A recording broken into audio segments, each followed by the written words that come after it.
O próximo... Tá sem áudio, Pinheiro. Autenticando o usuário, vamos ver. Vamos mandar com isso, não tem problema. Se derrubar... Atribuindo endereço IP, está no VPN. Beleza. O próximo processo é meu também, o item 28 da pauta. Depósito bancário. Imposto de renda pessoa física, 2004. Omissão de realizada. O contribuinte regularmente não comprovou a origem dos depósitos. Tem o microfone ligado aí de alguém. Regina, é seu. Eu vou expulsá-la da sala. A senhora vai iniciar. Bom, o contribuinte apresentou a impugnação. Ele diz que é agente de compra de sisal e que por isso o dinheiro passa pela conta dele. E que os valores contados na Cooperativa de Crédito Rural de Serrinha foram originados de sua ocupação como profissional liberal. Ele compra e vende sisal, né? Ele faz a mando das empresas. Foi solicitada diligência para que, considerando os documentos apresentados juntamente com a defesa, as empresas M. Rosa, Texal e Enaldo Moura Boaventura fossem intimadas para comprovar os efeitos dos repassos, pagamentos e ocorrência do agenciamento. As informações requeridas foram prestadas conforme relatórios florestais. DRJ Salvador deu provimento parcial ao recurso, porque ela considerou que restou comprovado os valores dessas 3 empresas aí, tá? Então, agenciamento da M. Rosa, Texal e da Enaldo. Aí excluiu essa parte aí do lançamento. Cientificado, ele apresentou recurso, volta a explicar que para serviço de compra e venda de sisal, adquirindo os produtos de empresa, repassa recursos para o recorrente, efetuar os pagamentos junto aos fornecedores.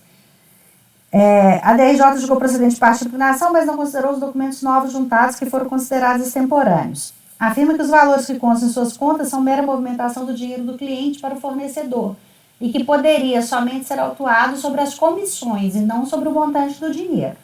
Alega, conforme documentação acostada, no Banco do Brasil recebeu os seguintes valores. A alegação dele é exatamente o valor que a DRJ já excluiu e requer mais prazo para a juntada de novos documentos. Afirma que a movimentação bancária do Banco do Brasil e Sicob comprova que fazia mero repasse de valores, cita a lei de representação comercial.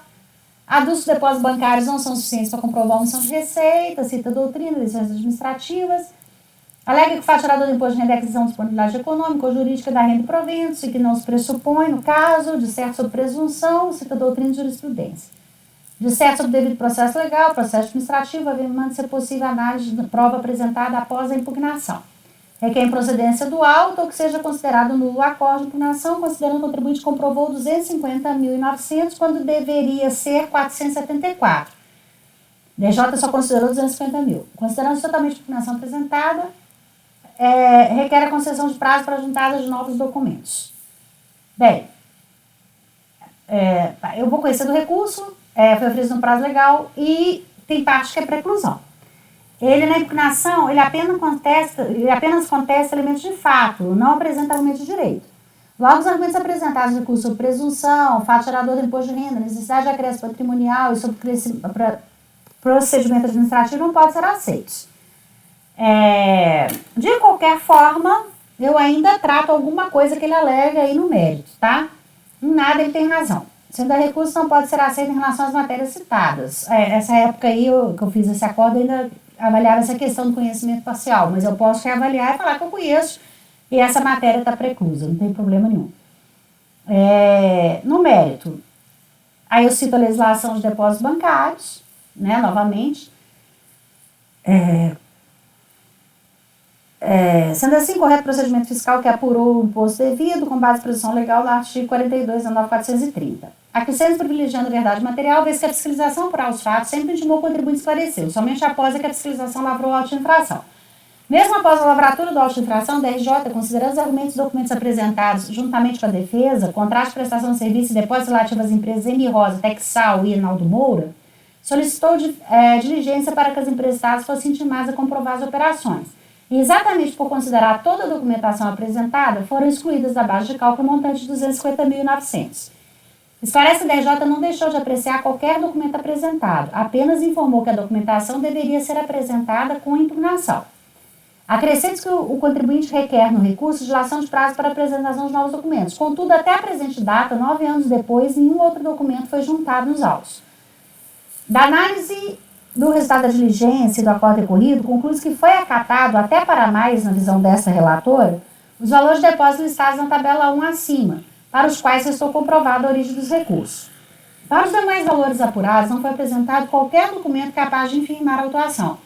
A simples discordância do fato não pode ser caracterizada para afastar o lançamento, né? Essa frase padrão minha também. Então, antes disposto, eu pus conhecimento parcial e na parte conhecida negar o provimento. Mas como eu estou adotando a linha de...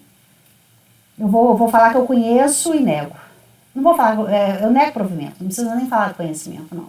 Essa parte aí está preclusa, não será apreciada. Esse é o meu julgamento. Então, eu nego provimento ao recurso.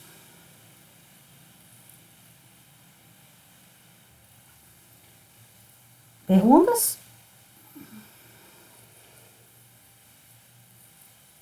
Tá todo mundo aí? Perguntas? Não? Eu não sei se vale a pena deixar isso até para mais na visão dessa relatora, né? Porque eu teria que talvez explicar por que foi mais. Mas eu não vou poder mexer, não tem que explicar não, mano. Por que eu não posso mexer? Não teve recurso de ofício? Não precisa explicar isso não. Melhor não constar. Tá bom. É porque eu acho que não restou comprovado o valor todo. Mas eu posso tirar, se isso agrada. Não tem problema não. Conclui-se que foi acatado os valores de depósito listados na tabela 1. Ok. Tirei. Cleberson. Acompanho. Então, eu vou conhecer, tá? Eu conheço o recurso, falo que aquela matéria está preclusa e vou negar. Matheus. Acompanho. Aí, não, primeiro. Acompanho. Aí, Acompanho. Rodrigo. André. E André. Acompanho. Tá quase assojado por unanimidade de votos, negar provimento ao recurso voluntário. Item 29, Cleberson, Luci e Yoshida.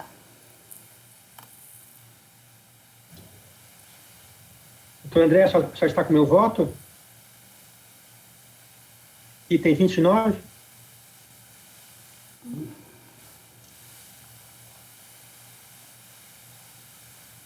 Tá sem microfone, André.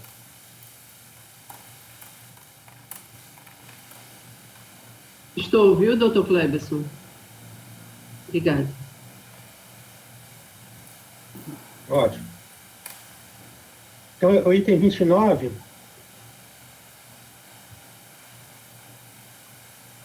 da pauta recorrente Luci Yoshida Arikita. Esse é um processo de depósitos bancários, omissão de rendimentos caracterizado por depósitos bancários. É um processo antigo. Presidente? Tá ouvindo? Pode falar. É que eu não estou vendo. Agora está retornando a imagem dos colegas. Tá todo mundo aí, pode ir. Bom, então agora está voltando. Acontece esses fenômenos aqui. Bem, é um processo antigo. É um processo antigo, ano calendário de 98, que esteve paralisado, suspenso a tramitação por uma ação judicial, que foi impetrada pela contribuinte. Isso está sendo julgado somente agora. Já passo para o lançamento, a autuação foi de 2002, decisão da DRJ 2003, recurso também de 2003, os argumentos são nulidade do procedimento fiscal, uma vez que utilizado dados obtidos a partir da CPMF para o lançamento do imposto de renda, e, segundo a contribuinte, esse procedimento, essa metodologia utilizada da CPMF só foi autorizada a partir do ano de 2001. Nós estamos aqui tratando do ano calendário 98.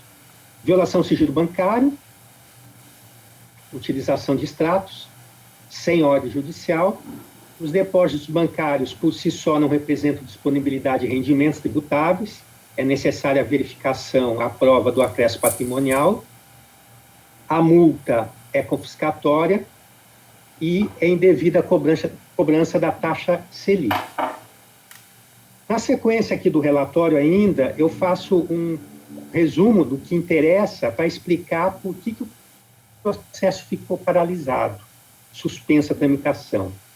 Basicamente, já aqui resumido, foi aplicada a multa qualificada e agravada. Na DRJ, a multa agravada foi tornada improcedente. A multa qualificada foi tornada improcedente, mantendo-se apenas a agravada, ou seja, 112,5%. Essa exoneração da multa qualificada foi objeto de recurso de ofício. Nesse meio tempo, sobreveio uma medida, uma ação judicial impetrada, ajuizada pela contribuinte, em que se entendeu que o processo deveria ficar suspenso até a decisão final no processo judicial. Não obstante a suspensão da parte mantida pela DRJ, que seria o recurso voluntário que nós estamos julgando agora, o recurso de ofício foi dado um segmento normal. Em outras palavras, o recurso de ofício foi mantido um processo à parte e outro processo foi criado para esse recurso voluntário. Ok? O recurso de ofício foi mantida a decisão da DRJ e, no ano de 2016, o processo judicial teve seu término com uma decisão desfavorável ao contribuinte, ou seja, o pedido judicial foi indeferido. Qual que era esse pedido judicial? Era exatamente os dois primeiros argumentos do recurso voluntário, que é a utilização de dados da CPMF e a quebra do sigilo bancário. Esses mesmos dois argumentos, eles foram levados ao Poder Judiciário. Aí eu passo agora, então, para o voto. No voto, eu estou adotando a mesma ideia que nós estamos aqui utilizando nos demais votos, de concentrar tudo no conhecimento, mesmo questões que poderiam, teoricamente, na aplicação do direito processual, serem consideradas não conhecidas. O que quero dizer? Sobre as matérias aqui que foram submetidas ao Poder Judiciário. Essas matérias que foram submetidas ao Poder Judiciário, sigilo bancário e utilização da CPMF, elas, como eu disse, foram desfavoráveis ao contribuinte, a própria decisão do Judiciário, do Poder Judiciário, mas no âmbito administrativo nós já temos também o mesmo entendimento, seja pela súmula CAF 35, que diz que a CPMF pode ser utilizada para lançamento de outros tributos, retroativamente, e pela própria decisão do STF, dizendo que não há qualquer problema se a Receita Federal tiver acesso aos dados bancários dos contribuintes por meio das instituições financeiras. Então, essas duas questões já estão decididas, desfavoráveis ao contribuinte, então eu rejeito essa argumentação. E passo, então, só para os argumentos que foram submetidos ao Judiciário, que é basicamente a presunção, que são aqueles argumentos padrões, que a presunção ela é válida, desde a Lei 9.430, que recai sobre o contribuinte o ônus de apresentar documentação hábil e idônea para comprovar a origem dos depósitos. Não é mais exigida a prova do acréscimo patrimonial, consumo da renda, inclusive a súmula CAF 26. Sobre os argumentos de confisco da multa, cito a súmula CAF número 2, que envolve análise de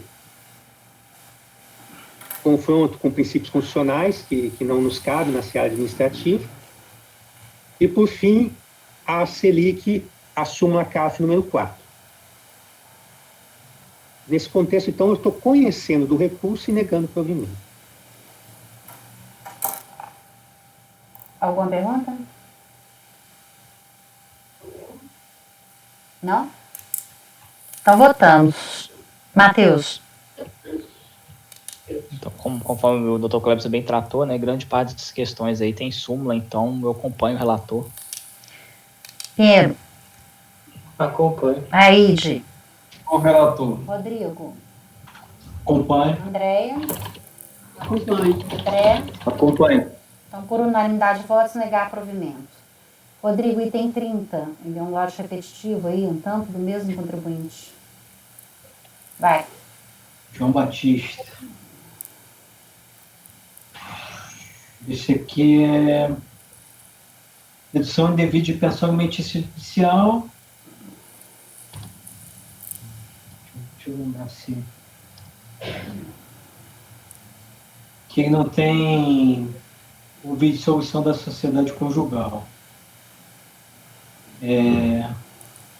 A matéria recorrente seria restringir a cláusula da dedução do pagamento da pensão, pensões pagas a menores.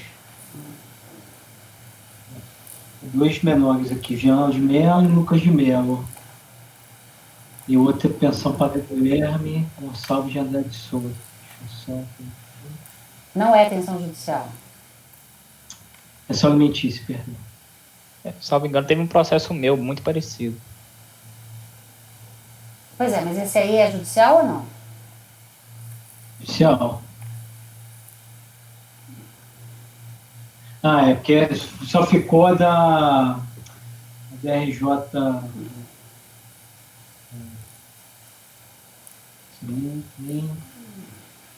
Ele só contesta no recurso essa glosa dessa pensão, a pensão para os filhos Jean e Lucas. Descontar na folha, esqueci. De acordo com os documentos apresentados, não houve dissolução da sociedade conjugal. Isso é o que ele fala. Fundamentou a fiscalização. Tratando-se de sociedade conjugal, a dedução de pensão alimentícia também se aplica quando o provimento de alimentos for decorrente da dissolução daquela sociedade. Não divórcio, nem separação de bens, nem dissolução da sociedade conjugal.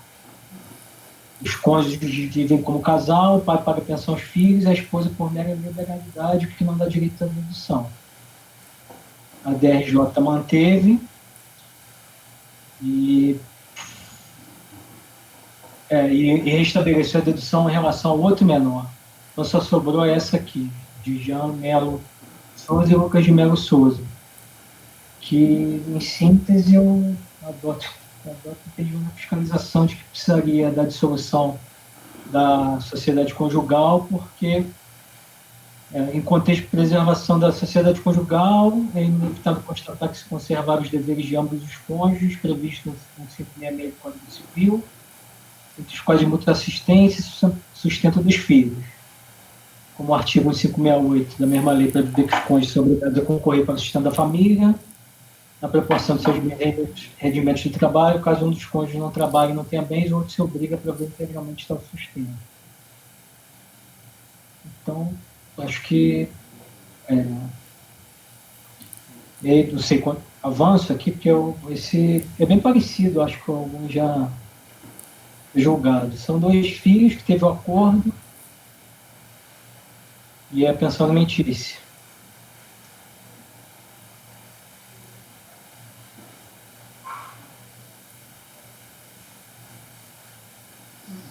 Sim, é um processo meu que é parecido com esse, que é o acórdão 2401-007-543.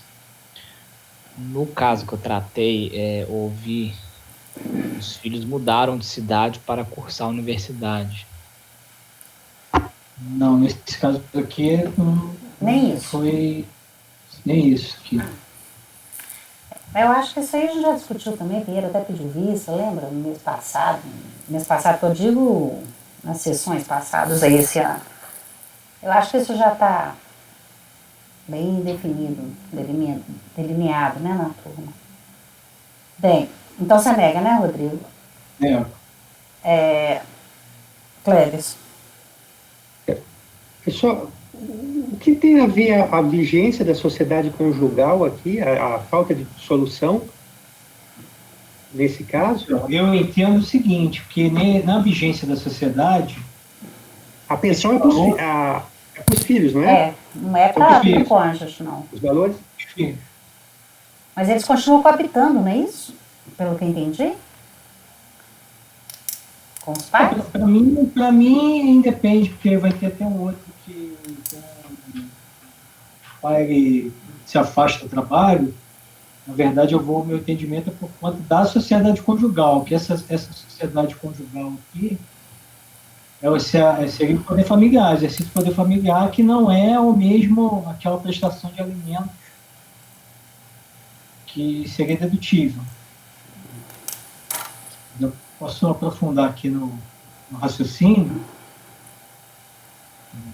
Aqui, no mesmo sentido, apesar de não constar nos autos, o acordo, acho que ele está num processo da carga da doutora Nívia.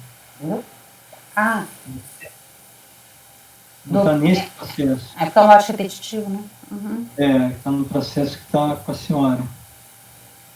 Aí eu falei assim, no caso não constam juntados no presente processo os comprovantes de pagamento da pensão. No entanto, a fiscalização informa unicamente que a dose se deu por falta de solução da sociedade conjugal, razão pela qual se considera que os recursos foram transferidos aos supostos alimentantes. Então, parte do pressuposto que a fiscalização teve acesso aos comprovantes de pagamento, ou considerou pagos, mas fundamentou por falta na dissolução da sociedade conjugal. No mesmo sentido, apesar de não constar dos autos do acordo homologado, o julgador ACOF informa tê-lo consultado, verificando que a família continuou residindo no mesmo teto. Se não me engano, no acordo, ele disse que foi lá no dossiê do contribuinte. E, quanto a esses pontos, o recorrente não contesta que tem havido a manutenção da sociedade conjugal, argumentando, em síntese, que sua dissolução não é necessária para a dedutibilidade da pensão, por falta de expressa previsão legal. E aí, nesse quadro, os valores supostamente destinados pelo contribuinte a seus filhos devem ser reconhecidos como derivados das disposições do 566 do Código Civil e não como importante a título de pensão alimentícia. O fato de ter havido um acordo denominado acordo de alimentos altera a natureza jurídica desses valores, compreendidos como resultante de um acordo entre partes destinado a tornar líquidos e certos, geralmente por meio da fixação de valores a serem depositados em conta corrente do cônjuge, assistência e sustento. Trata-se do exercício em conjunto da sociedade conjugal no interesse do casado e dos filhos, em termos de 157 do Código. Seria basicamente isso.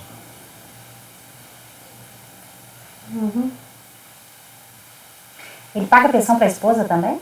Não, só para os filhos. Porque que fala o pai paga pensão aos filhos e a Agora esposa? só dos filhos, Deixa eu ver se... Eu não me lembro exatamente do acordo, porque nenhum acordo tem. Tá? Não, na informação fiscal está assim, o pai paga pensão aos filhos e à esposa, por mera liberalidade, o que não dá direito à dedução. Coabitação, natureza de dever familiar, não há obrigação de prestar alimentos, não cabendo dedução de pensão quando não houve solução da sociedade conjugal.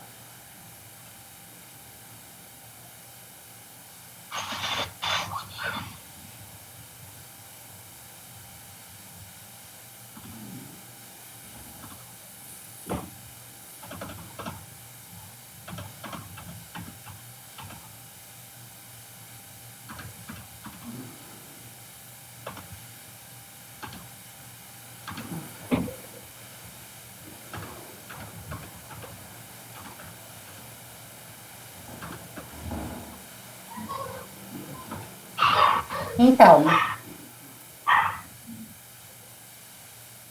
Cléberson. Eu vou... É para votar já, Pé? Porque...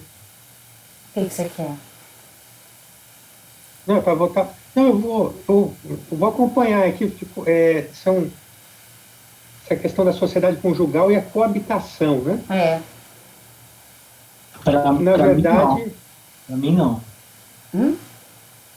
Para mim, não, porque isso aí para mim é importante, porque, bom, depois, quando for na hora. Mas o meu raciocínio é a dissolução da sociedade.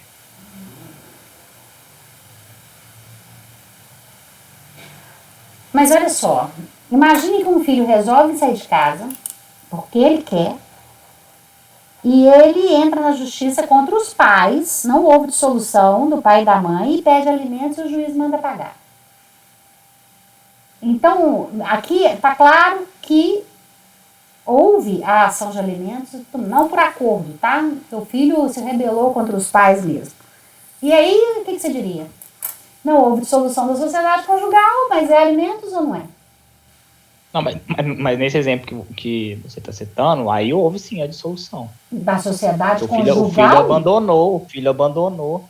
Não, é porque ele está partindo do pressuposto de dissolução da sociedade conjugal, do marido e mulher. Sociedade conjugal, Matheus, não familiar. Sim. Não houve. E no caso, houve uma decisão judicial mandando pagar alimentos. Nesse caso, eu entendo que o pai vai poder deduzir. Né? Então, assim, eu não acho que é só o fato de não ter havido a dissolução. Eu acho que talvez é melhor falar em dissolução do núcleo familiar, né? Igual exatamente, eu estou pensando exatamente isso. Que, inclusive, o fiscal fala em coabitação. E ele não contesta. O fiscal fala no relatório dele que tem coabitação. Inclusive, coabitando com o pai. Então, acho que se você cita isso, para mim, fortalece mais o resultado desse julgamento aí. Eu acho que eu estou aproveitando aqui, aproveitei do outro, na verdade é isso, exercício de poder familiar. Né? O voto que o Dr. Matheus citou, aquele processo, eu fiz uma declaração de voto também. É aquele que você pediu vista, não foi? Foi o que eu pedi vista. A ideia é que, nesse caso, ainda se tem o poder dever familiar de sustento, assistência e socorro. A célula familiar se mantém. Então, ele não se transmutou no dever de prestar alimentos. E nesse processo aqui, isso é o que me parece está bem claro. Porque tem coabitação. Exatamente isso. Pode ser? Não falar dessa questão da sociedade conjugal? Falar não, essa aí eu acho que vai melhor. Fica melhor. Ninguém no que vê, certeza que não vê. Esse voto que o Dr. Pedro está comentando foi aquele, acho que das últimas sessões que julgamos, foi fevereiro ou março, né, que a pessoa se mudou de uma cidade para o interior, né, e o pai continuou... E o pai fez um acordo e pagou ele passou a pagar alimentos em vez de sustentar o filho, né? Então tá. Então, nesses termos aí, Cleberson. Então, agora melhorou, né? Realmente essa ideia de célula, né? Célula, envolve coabitação também. Então, acho que fica... Eu já ia acompanhar, mas só a questão dessa fundamentação aqui, né? Mas o Rodrigo já negar provimento. Isso, para negar provimento. Ok. Matheus? Acompanho. Pinheiro?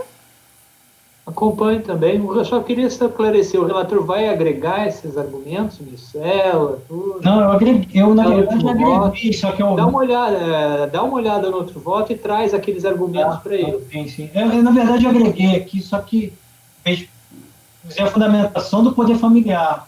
Só que comecei a falar em sociedade conjugal, que não é o caso aqui. Eu acho que a sociedade conjugal é mais o caso quando você vai falar de pagar alimentos de um cônjuge para o outro. Né? Quando é para os filhos, eu acho que é melhor a gente intervir na questão de família. Porque a sociedade conjugal mantém, se ela ainda existe, mantém a célula familiar. Talvez ele tenha raciocinado nessa linha, né? No voto original. Parece que aí no caso o pagamento é feito para os filhos, mas via a mãe, né?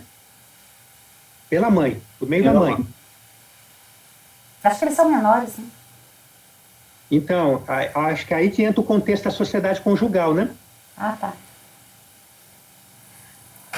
Mas se são filhos menores, sempre o pagamento teria que ter alguém para receber, né?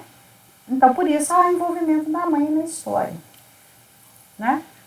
Isso, mas aí, quando há o rompimento da sociedade conjugal...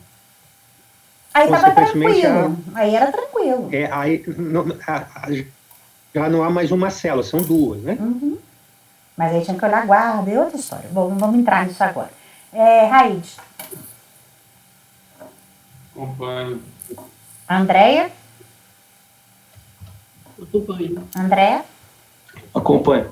Por unanimidade de votos, negar provimento ao recurso voluntário. 31 e 32 são idênticos. E agora a gente vem um tal de Adevaldo também, que tem 4 processos dele.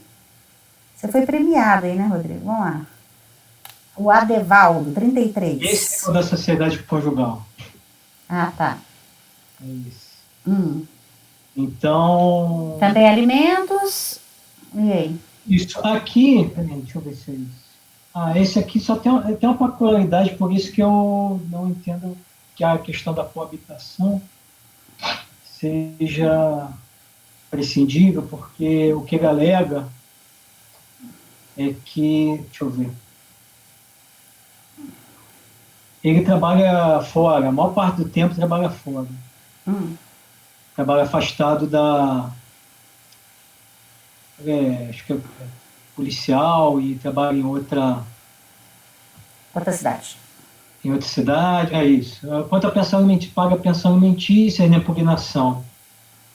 Não pode ser aceito questionamento, problema de ordem familiar acarretam sua ausência, abalos na vida conjugal levaram a formalizar judicialmente a prestação, era obrigado a pedir transferência para diversas localidades, os 3 beneficiários elaboram individualmente suas declarações, o comprovante de rendimento, retenção até o pagamento das pensões, exerce profissão policial que o priva do convívio familiar.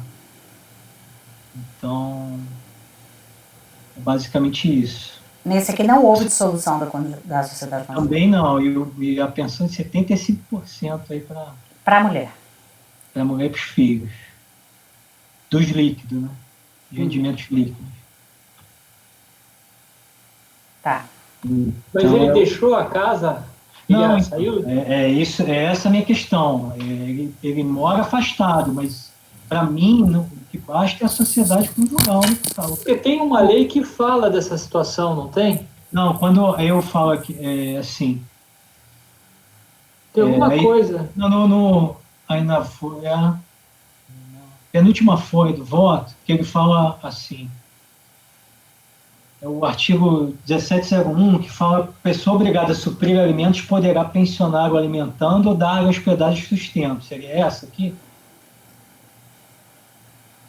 Doutor Pinheiro, seria essa? Não, alguma disposição de que quando um dos cônjuges deixa o lar conjugal, ele pode entrar com uma ação para prestar alimentos. Tem alguma coisa assim. Não, mas é que houve dissolução. Não sei se foi isso que aconteceu aqui. Foi essa ação que ele usou? Não. Foi só um acordo. Não é um acordo para pagar alimentos? Não, o que tem é que, assim, se há um ex-cônjuge, ele pode morar junto e ainda assim pedir alimentos. Isso tem. É porque o código ele fala em cônjuge. Né? É assim, ó, eu até falo aqui, nem se argumente que a previsão do 164 do Código Civil podem os parentes, os cônjuges ou companheiros pedir uns aos outros alimentos de que necessitem para viver, permite a prestação de alimentos aos cônjuges durante a sociedade conjugal. Porque tem esse caso dele dissolver a sociedade, continuar na mesma casa e ainda pedir alimentos. Aí é possível.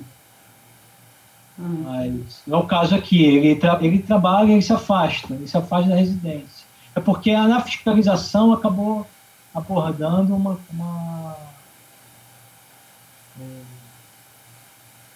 acho que essa questão de não ter afastamento, ele fala muito de ser afastado, né? Então, eu falei que isso para mim depende. Se ele mantiver o ânimo aí de continuar a sociedade conjugal, não cabe a prestação de notícia. Que manteve a unidade familiar. Manteve a unidade embora familiar. ele esteja em outra cidade. Não, ele fala que ele afasta vários dias da residência. Ele não fala que não mora junto. Ele viaja a trabalho. Não? A fala dele é essa. O cônjuge permaneceria afastado por dias da semana, ainda por cima. É igual nós que também nos afastamos todo mês. Menos agora. Raíde agora tá bonitinho. Vamos lá. Esqueci que nós estamos aqui. Não. Vamos.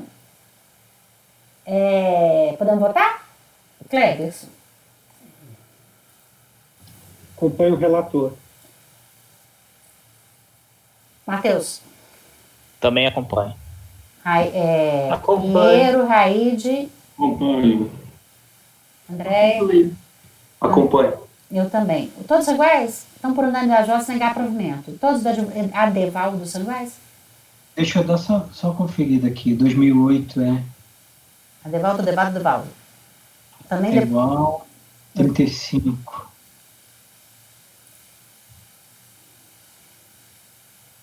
É igual 36. É igual. Tá. O outro? 37.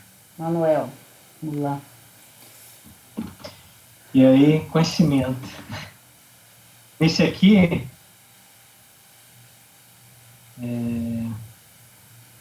notificação, aí vamos ter que abrir o processo. A notificação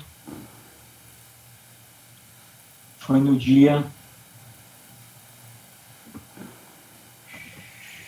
28 do... Não, sem sinal de notificação, 21/12. Via postal, conforme aviso de recebimento da folha 30. A impugnação, quarta-feira. Impugnação apresentada de 23 de janeiro. Vamos de novo. Qual é o ano? Aqui é o ano calendário, perdão. É o ano aí da ciência. 2011. Você está preocupado com a ciência do recurso ou da impugnação? A impugnação. É tipo aquele? Esse aqui eu acho que não, porque... Peraí. É tipo aquele, mas esse aqui tem mais uma... assim, então aí fica sem notificação, a folha é 30. E a impugnação apresentada 23 de janeiro na folha 2. A ciência foi 21 de dezembro e 21 de dezembro. De 2012. Isso. Só que nesse caso é o seguinte... 21 de dezembro de 2012 foi uma sexta-feira. Aí vem sábado, domingo, 24 é meio expediente, terça é feriado, então só começa no dia 26, quarta-feira. Então... meio expediente. Não, 23. Normalmente na Receita liberava 2 horas mais cedo, expediente no dia 24 ou no dia 31.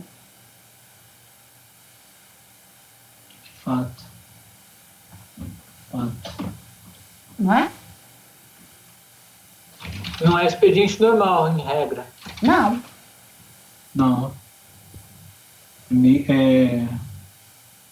Que isso? Liberava mais cedo. Não, 21 de dezembro... 21 de dezembro, começa dia 22. Não, 22 é sábado. Não é? Não. Não é 2011. É 2011. Desculpa, eu tô olhando 2012. 2011. Não, desculpa, eu olhei errado, tá? 21 de dezembro de 2011, tá. Foi numa quarta-feira. Então começa dia 22. Então, 22. Impugnação 23. Impugnação 23 de janeiro. O agravante aí é o seguinte, tem um despacho na folha 38. Ué, tá certo. Não, porque você falou que venceria dia 20 na sexta, é isso? Não. Ué. 21. Você entende que venceria que dia o prazo? 2, 3, 4. Aí dá um dia antes aqui. Dia 20. Você entende? Isso, 20. 20, sexta-feira. Não é isso? Deixa eu ver aqui, peraí. 20, sexta-feira. Mas foi apresentado só no dia 23.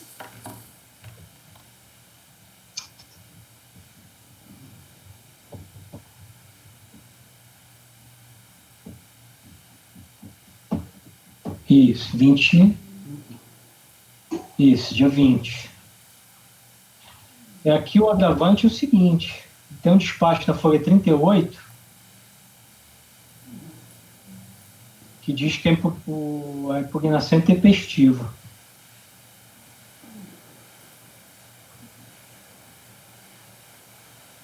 Vitória, Espírito Santo. Será que não tem um feriado local, não? Então, não tinha isso e a impugnação é intempestiva, considerou intempestiva. O despacho. Mas eles declararam da revelia. Por que reverteram? Não, como assim? Sim. Revelia? Tem uma intimação da agência da Receita Declarou Federal. revelia, em razão do recurso. Fica interessado em chamados de declaração de revelia, em razão de o recurso interposto contra a notificação ter sido apresentado de forma intempestiva. Isso. Por que essa decisão foi revertida? Não, então, é o que eu imagino, a EDRJ julgou, né? Não, pois é, se ela julgou é porque alguma coisa aconteceu. Até na sequência tem um despacho aí, ó. Vamos ler ele. Benefício do prazo de impugnação do contribuinte teve seu termo final 20 de janeiro. Uma vez de estimação se deu 21 de dezembro. Com a pensão autorizada dia 23, não houve preliminar de tempestividade, o setor não atendeu o prazo legal. Dessa forma, fica declarada a revelia. Tá, declarou a revelia. Vamos na sequência aí ver o que mais aconteceu.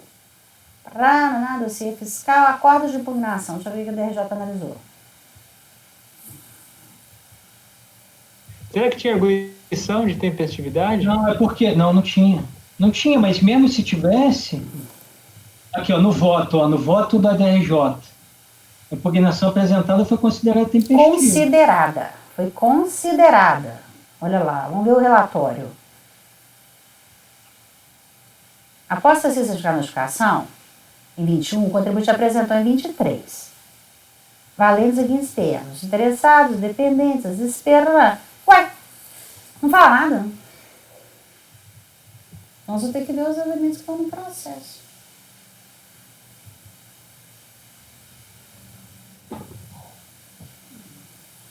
O despacho de revelia, porque teve que desfazer, inclusive, esse despacho de revelia aí, ué. Na folha 39, aviso de recebimento, despacho de encaminhamento.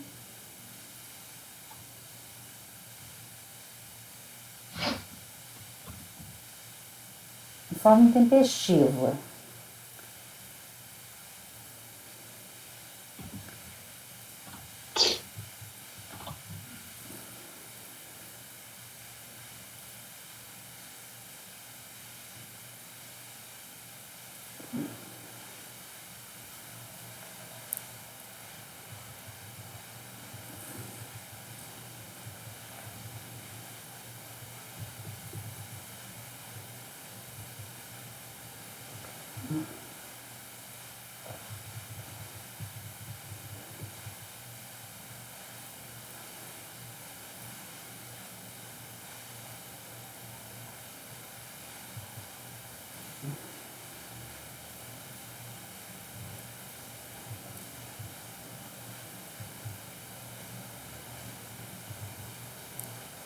Vai, de ordem encaminhos para a DRJ. Não fala nada, até nem houve um cancelamento desse termo de revelia aí.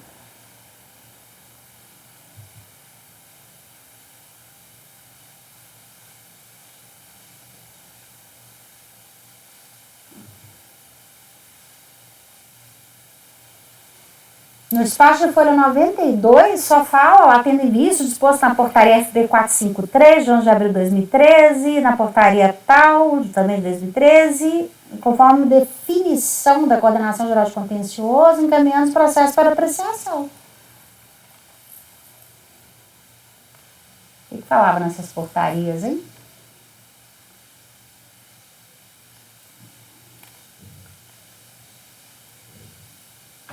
Porque se ele tiver a preliminar de tempestividade, vai ter que encaminhar para a DRJ para analisar isso aí. Acho que deve ter encaminhado. Foi no lote lá e acabou julgando. E tá, sem analisar a questão da tempestividade.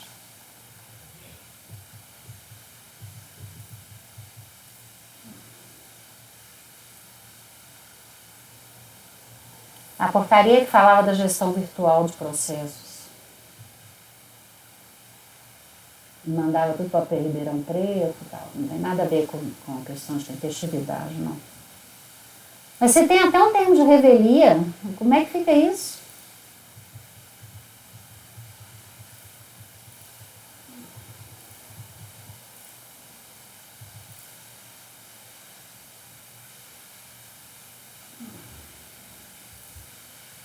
Aí a situação aqui é um pouco diferente da anterior que a gente julgou, porque aqui existe um termo de revelia, mas a DRJ considerou tempestivo.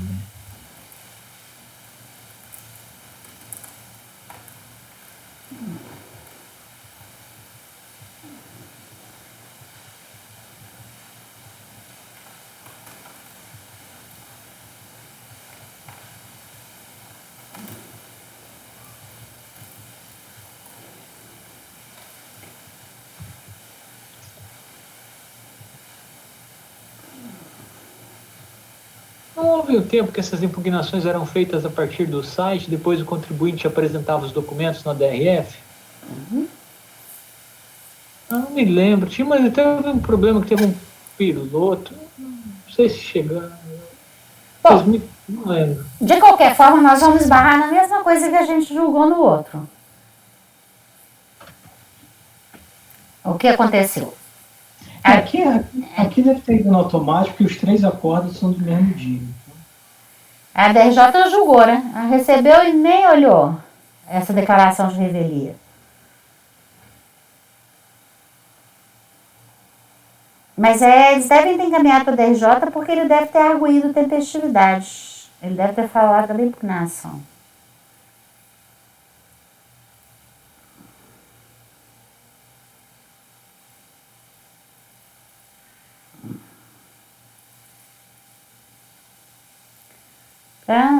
Nós conformamos apresentado os termos do artigo 14, né, 23 do decreto. Por isso que eles mandaram para lá. E como é que fica essa orientação verbal nessa situação aqui, que existe esse termo de revelia? Nesse caso é mais sério, porque tem um termo de revelia. Foi ele realmente declarada a revelia dele. A revelia que não de processo para apreciação. Aí mandaram para apreciar por causa da questão da arguição de tempestividade. A DJ nem fala nada. Ela vai direto para o mérito. Após ter sido certificada, o contribuinte apresentou em 23, impugnação parcial de folhas 2, valendo os seguintes argumentos. Ela ainda bota as datas aí, olha, no acórdão. Aí, a impugnação apresentada foi considerada tempestiva. De onde ele tira isso? De onde ele tira que ela foi considerada tempestiva? Porque a prova nos autos está indicando o contrário. Ela foi considerada intempestiva. Será que em algum outro processo do mesmo contribuinte a gente não acha nada, não, hein? Não, acho que os acordos são vários acordos no mesmo sentido. São iguais, né? No mesmo dia. Então, acho que foi devido automático.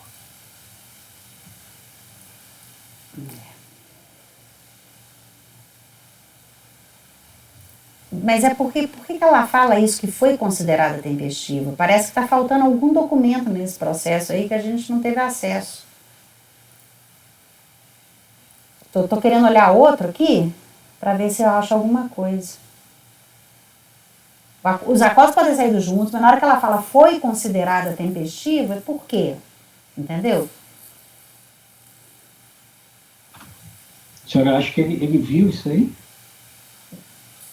Devia ter citado, né, conforme o documento de folhas tais, o porquê, né? Porque ela cita as datas, não é estranho. Cita a data e depois fala que foi considerada. Ela não falou foi tempestiva. Quando eu falo assim, o recurso é tempestivo, portanto deve ser conhecido. Eu afirmo, ele é tempestivo. Aqui ela não fala ele é tempestivo. Ela fala foi considerada tempestiva. Então, às vezes, em algum documento, ela fala, merecia, né, uma referência, mas já que não fez, consulta a postagem. Nos outros acordos, ela também fala foi considerada tempestiva. Pois é, tem que ter alguma coisa.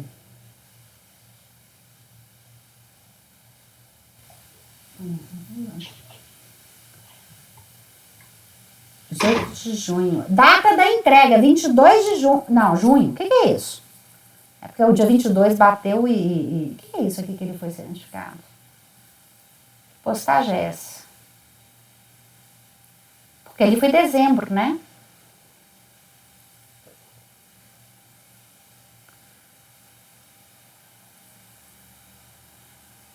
De junho de 2012, não dezembro.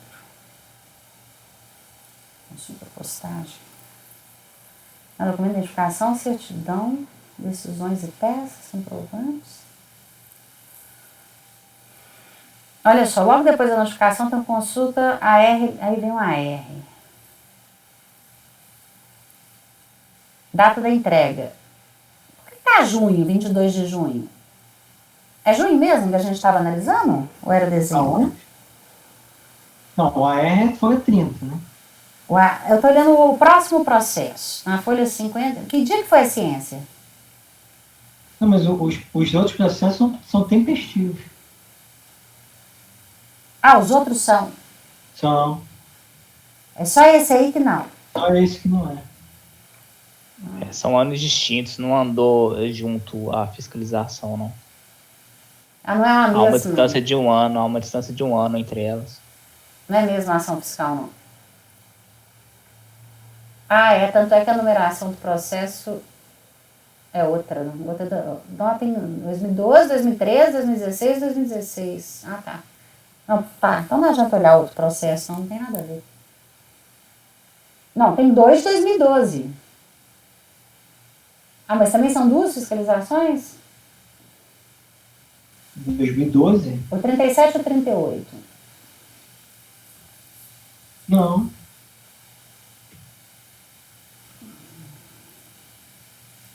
Não o quê? 17 e 2009. Agora.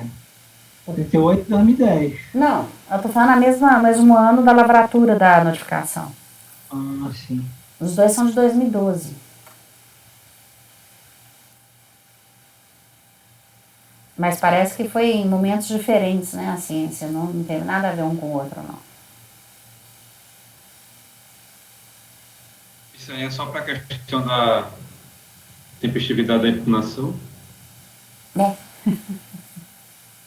Mas é porque tem um termo de revelia no processo. Mas eu acho, doutora Miriam, assim, na minha opinião, que em relação ao aconselhamento verbal, isso aí não muda nada, é indiferente. Que a DRJ conheceu. Não importa o termo. É o mesmo resultado, né? É o mesmo resultado daquele outro, né? Eu creio que deva ser, né? Porque...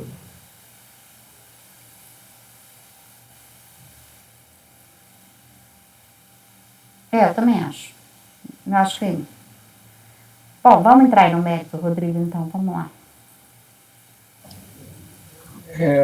Presidente? Sim, pois não. O problema aí que só que eu fico na dúvida aí porque há uma aparente ilegalidade aí? Qual? Uma ilegalidade? Você está falando por causa do termo de revelia?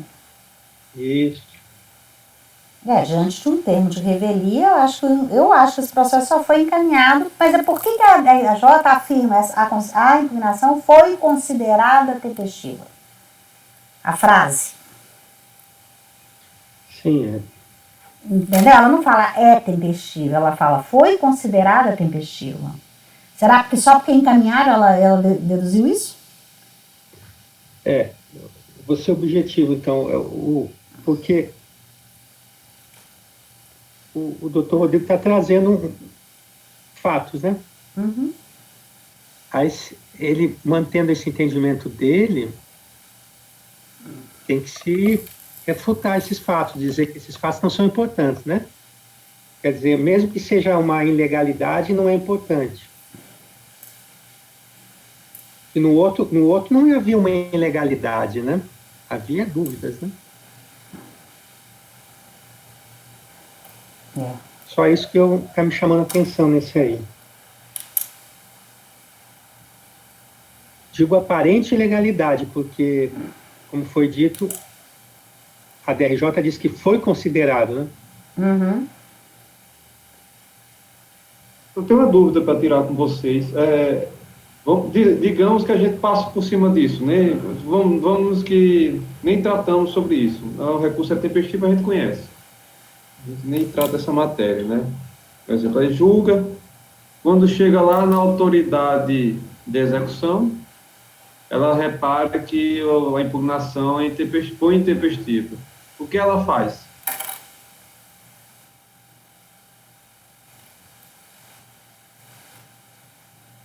Eu acho que ela vai executar o nosso acordo. Ela não vai olhar isso. Da mesma forma que a gente está sendo orientada a não olhar. Na prática, se for rever, já prescreveu.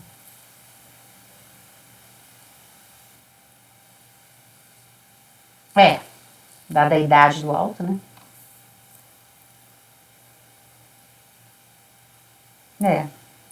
Bom, eu acho que o resultado aqui, DRJ, quando ela fala foi considerada tempestiva, ela está até julgando a favor do contribuinte, né? Ela está conhecendo a impugnação e está resolvendo julgar. Mas a DRJ tinha que cancelar, ela tinha que anular o termo de revelia, porque ele produz efeitos.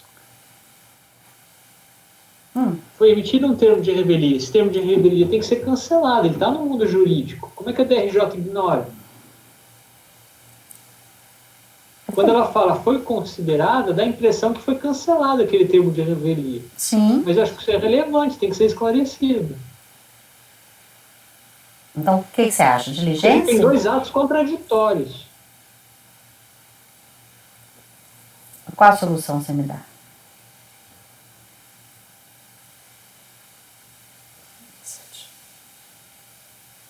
E por que ele difere do outro? Mas porque é outra ação fiscal, não foi a mesma. Não, do outro processo. O outro só não tem um Por que termo de esse é revelia. mais grave? Por causa do termo de revelia? Sim. A DRJ tinha que se manifestar sobre o termo de revelia. Ela não poderia ter simplesmente feito como fez. Não, ela fala, foi considerado, mas foi considerado com base em quê? Qual a página que está o termo de revelia? Eu tô com outro aberto aqui. 38, se não me engano. Isso, 38. O termo é na 39. 39.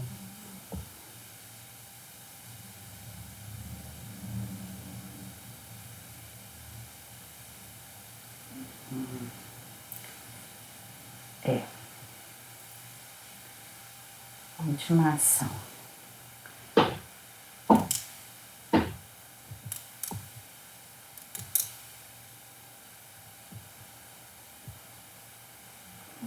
E a impugnação nem arguiu a tempestividade, não devia ter ido por a...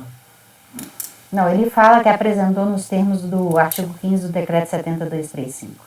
Não, 14, 17 e 23. O 15 é que fala do prazo, não é? Não sei não, tem que abrir ele aqui. Deixa eu ver.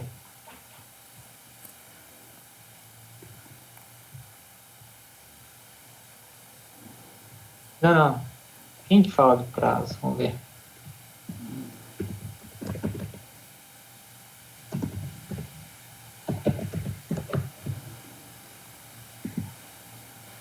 É o 15 mesmo, do prazo de impugnação. É o 15.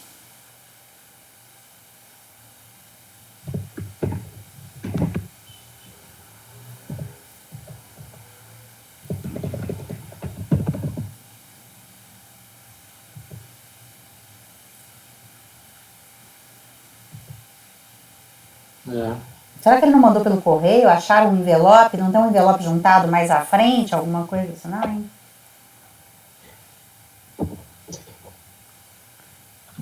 Não achei, não. É porque eu tô tentando vislumbrar uma possibilidade. Eu mas também, assim, só se for aquele erro que eu não consigo ver. Eu procurei várias vezes. Ó, ele fala que ele está impugnando os termos do artigo 14 a 17 do decreto 7235. Né? Então o 15 está no meio. Então pode ter sido. O 15 está no meio. 14A? Ah. O 15 está no meio. 14A. Cargo ia ter efetividade. A DRJ poderia passar por cima do termo de revelia. Mas ele apresentou dia 23 porque a firma da petição, da impugnação, dá reconhecimento aqui. E esse reconhecimento de firma foi feito dia 23/1/2012. Ah, tem? Tem o carimbo aqui com o selo, o escrevente lá que reconheceu a firma. E o que é? 18/1, ele levou para conhecer a firma. 23/1. Então ele me mandou pelo correio no dia antes. 23/1 às 11h21. Esse caso eu acho mais sério porque tem um termo de revelia. Então o processo foi encaminhado à DRJ, na minha opinião, não foi porque ela foi considerada tempestiva, não. Foi porque ele argue a tempestividade. Então deveria ser avaliado só isso, e não o julgamento do mérito, como a DRJ fez. A não ser que ela achasse que fosse tempestivo. Ela, a DRJ, considerasse tempestivo. Nesse caso, Cleberson, esse termo de revelia, ele não tem que ser analisado? A DRJ tinha que se manifestar sobre ele, não tinha, não? Sim, eu entendo que deveria dar uma explicação aí, né? Porque aqui é mais sério, porque tem esse termo de revelia. Eu não tenho olhado esses pontos exatamente pela orientação eu também não... da segunda sessão. Então, eu tenho dito simplesmente que foi a ciência, em tal data, para fixar o termo de para decadência, final, né, se fosse o caso. Decadência, e foi apresentada impugnação no prazo legal. Eu nem falo do prazo. Impugnação apresentada, constituiu isso, DJ julgou aquilo. Então, isso, até prazo legal até pode estar indo até mais além, né? Só que eu não falo, eu também não olho. Eu vou direto para o que foi mandado para mim. Está sendo trazido uma questão que causa dúvidas sobre o regular processo aqui, né? O litígio, né, regular, né, estabelecimento regular do litígio, né? Nesse caso, considerando o termo de revelia, não seria o caso de anular o acordo da DJ, porque ela não se manifestou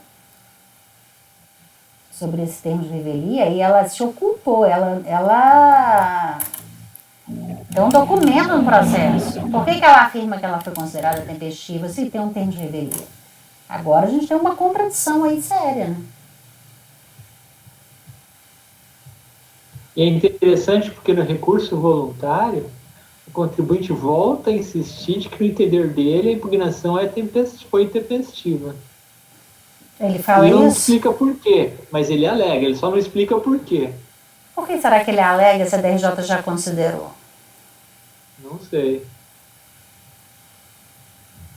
Lá no relato dele dos fatos, ele alega. É uma curiosidade, na verdade. E quando é que ele fala isso? Não tô achando, não.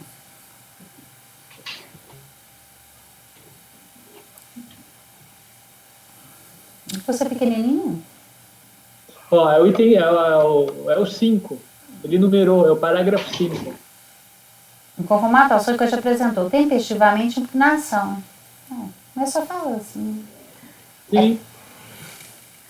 Ele não diz por quê, mas ele... Mas é um jargão comum usar. Não tem uma informação relevante aí pra gente, não. Eu acho, nesse caso, como tem um termo de revelia, eu não teria visto, tá? Eu acho que eu nem teria visto isso aí. Porque eu ia pegar do recurso pra frente. Mas se ele está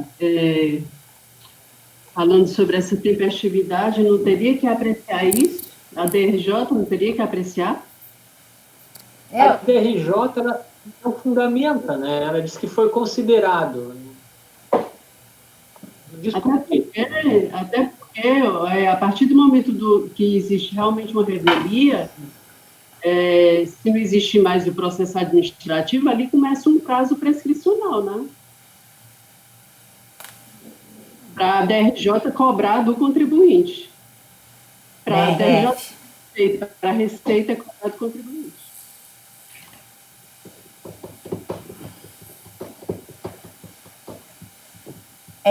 Rodrigo. Acho que nós vamos dormir com essa.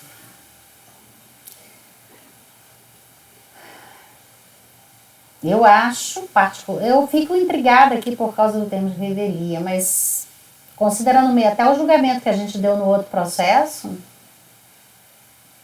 talvez seja o caso de passar por cima disso aí.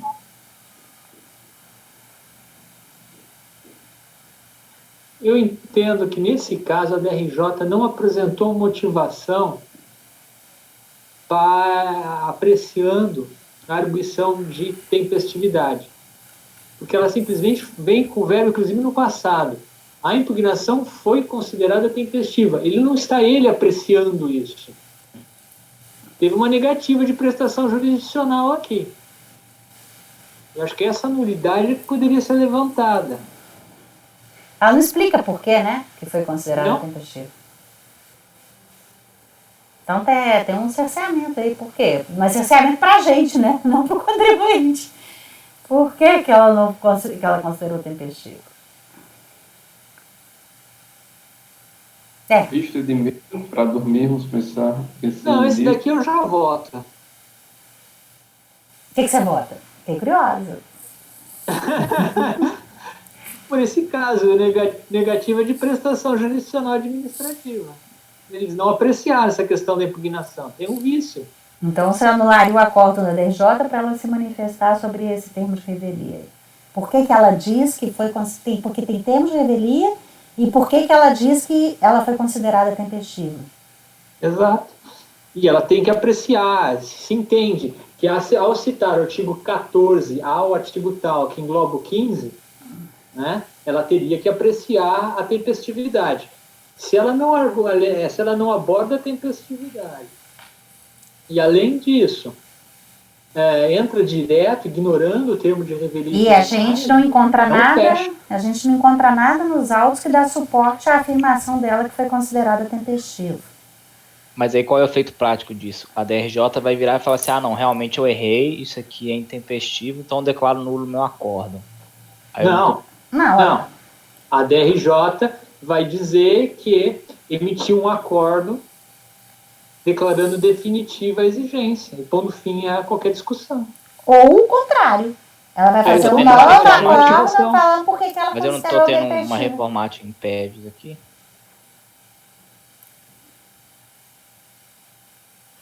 Na verdade, o resultado final vai ser para melhorar para o contribuinte, né?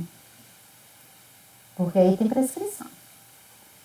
A DRJ vai dizer que não era para ser conhecido o recurso. Porque a questão da prescrição também existe um outro debate, né? Porque enquanto não há um pronunciamento formal aqui, né, pode-se entender que não houve ainda o início do prazo prescricional. Sim, enquanto a DRJ não julgar a arguição de intempestividade, não vai começar a correr. Isso, então... E ela não julgou aqui. E parece que nesse raciocínio a gente teria uma reformatio in pebis aqui. Mas eu não estou mudando o resultado do pedido. Eu estou anulando e mandando voltar. A reformatio in pebis pressupõe que o que era procedente virou improcedente. Eu mudo o pedido. Aqui não.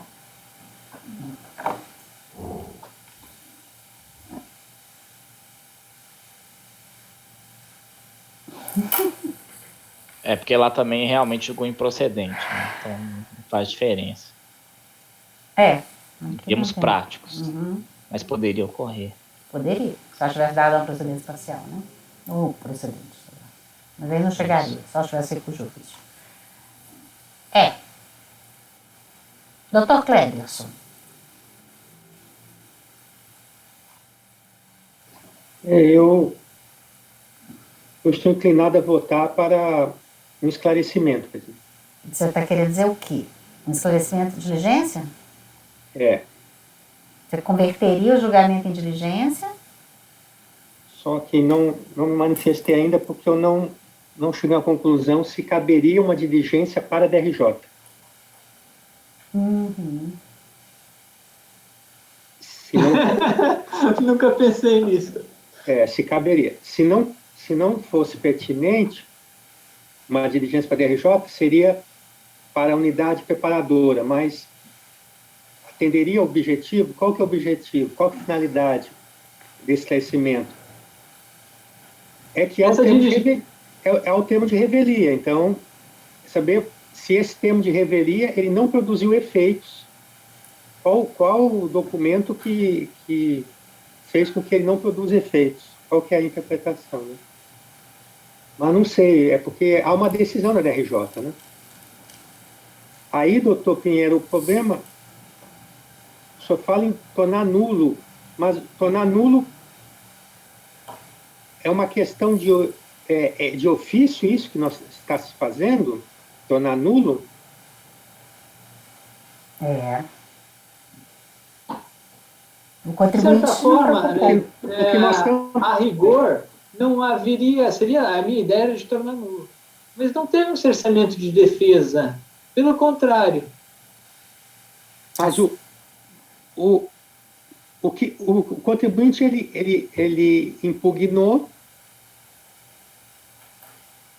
pelo despacho deveria ter ido para revisão de ofício, não para o PAF. Tem até um despacho assim, mas não teve sequência. Teve lá, foi anexado o dossiê. Sim. E foi para a DRJ. Bom, chegou no PAF. Aí teve uma decisão do PAF desfavorável ao contribuinte. Aí o contribuinte, ele, então, como sucumbiu, teve desfavorável uma decisão, ele apresenta um recurso. E agora, se eu anulo, eu estou anulando, com base no recurso do contribuinte, uma decisão que não é favorável ao contribuinte, essa nulidade. Isso que eu estou realmente com dificuldade de ver aqui, doutor Pinheiro. Anular uma decisão da DRJ que não seria favorável ao contribuinte. Porque quando eu anulo uma decisão da DRJ que ele pediu, porque ele se sentiu preterido no direito de defesa, na sua acepção ampla, está de acordo com o pedido dele, né? Aqui, a rigor, ele não foi prejudicado, pois foi pensou dado sobre essa como... ótica. Ai. Ele não foi prejudicado. Não, ele não foi prejudicado. O prejuízo é para a fazenda. Não, mas sim, perfeito, exatamente. Então, é um recurso voluntário do contribuinte. Ele quer que a situação dele melhore. Se eu anular o acordo da DRJ, o que melhora? Eu não posso pensar numa possibilidade, eu tenho que dizer o que melhora. Não vejo o que melhora. Qual o ganho? Mas melhor se reconhecer a revelia, não melhor? Porque vai estar prescrito. Não está prescrito porque veja que prática, ele mesmo... né? Não sei se juridicamente... Não, mas ele mesmo, doutor Rodrigo, ele mesmo, foi dito, acho que pelo doutor Pinheiro, que ele mesmo diz que é tempestivo, não é a impugnação? Ele disse que diz sim. que o recurso, e na impugnação ele invoca o artigo 15. Pois é, ele quer que seja tempestivo. Então, se ele quer ser tempestivo, a questão está em discussão. A administração ela não pode ser responsabilizada pelo início da prescrição. Porque ele mesmo, o próprio contribuinte, está dizendo, não, é tempestivo. Eu entendo que, nesse caso, não se pode alegar prescrição, não. Lá em juízo, por exemplo, pelo contribuinte. Porque aí ele age de uma maneira aqui, defendendo a tempestividade, e vai em juízo dizer, olha, está prescrito. Mas é um ponto de vista, né? No final das contas, não vai ter saída, a decisão é igual a do outro. É isso que eu ia falar agora. Eu não estou vendo efeito prático, nem a gente saber o que deu, porque ele já... É por isso, talvez, a fala, né, superior, no sentido de não analisar isso. Porque vai dar um imbróglio fora do normal. A gente tem que agora dar a prestação jurisdicional que o contribuinte está pedindo.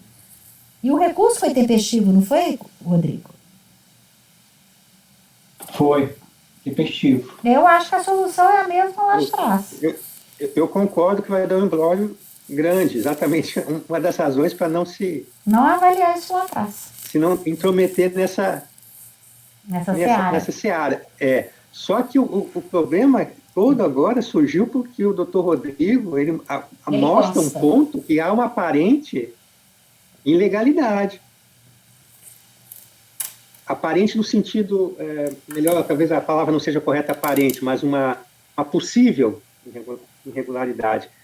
E nós, quando temos conhecimento disso, nós podemos simplesmente ignorar?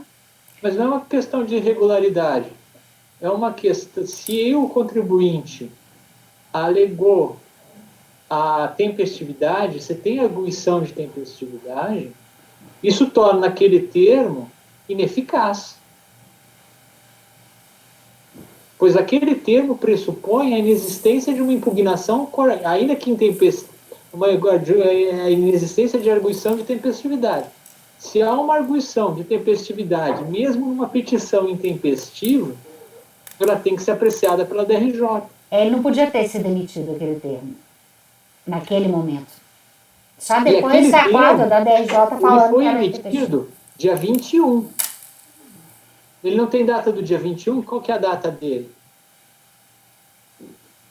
Talvez tenha exaurido a competência do CARF para analisar os pressupostos de admissibilidade da impugnação, que já foram decididos pela DRJ. Essa orientação. Tá? Isso está ultrapassado. Esse termo de revelia ele é irregular, porque quando tem arguição da tempestividade, primeiro tem que ir para a DRJ para poder julgar. E só depois do acordo da DRJ confirmando que era intempestivo mesmo, que poderia ter sido demitido. Ele é do dia 21/3. 21/3. E a 21/3 de 2012. A impugnação, ela foi protocolada dia 23 de janeiro de 2012. Então, ela é anterior ao termo. Ele não poderia ter sido emitido em face desse documento anterior. Só que eles provavelmente não tinham conhecimento. Fizeram e depois viram que não. Aí mandaram para a DRJ. Isso aí a DRJ julgou lá em 2016. Não entendi o raciocínio. O termo não é de março? É de março. Então. Ele é posterior. A impugnação. Já existia uma impugnação, ainda que intempestiva, arguindo tempestividade. Ele não podia...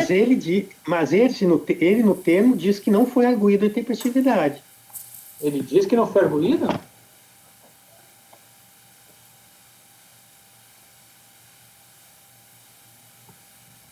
Da declaração na razão do seu curso interposto contra a notificação, ainda chama de recurso, ele não fala de impugnação, ter sido apresentado de forma intempestiva. Não houve preliminar de tempestividade. E ausência de condição suspensória. Onde é que está escrito isso? Que não houve preliminar de tempestividade? A última linha do segundo parágrafo, a penúltima. Mas teve.